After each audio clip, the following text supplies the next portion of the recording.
nobody in the last, I'm going to say all my life, but certainly as I've been noticing as a coach for the last 15 years, nobody has ever come to me and said, Nicky, I really want your help because I don't feel like I'm working enough. I don't feel like I'm really maximizing 100 hours a week, and I really just don't feel burnt out enough. I feel like no, they do not. Never. They never say they want to work more. What they want to do is maximize the time they have available and make more money in a way that feels really good and also fits with all the other parts of their life as well. And so what I would love you to think about today is, what are you actually optimizing for right now?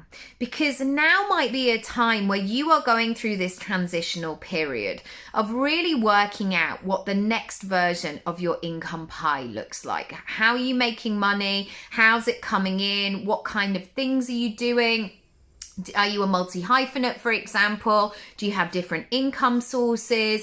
Maybe you're always a coach, for example, but you have your membership and then you have your one-to-ones and then you have your courses.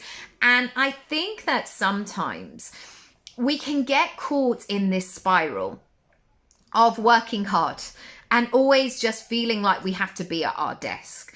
And I used to do this when my son first started nursery when he was 2.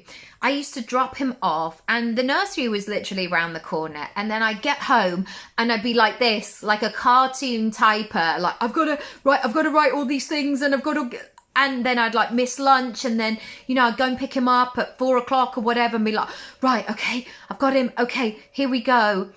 And actually what I wasn't doing was remembering that my brain doesn't just work when I'm at the computer. My brain loves Hampstead Heath. My brain loves going on an early morning walk and to the woods or into nature or even like going to a cafe and people watching for a while. That's when I get ideas.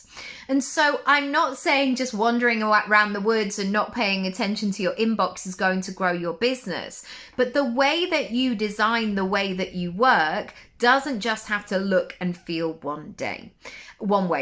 And actually optimizing and tuning in with how you work is always going to grow your business.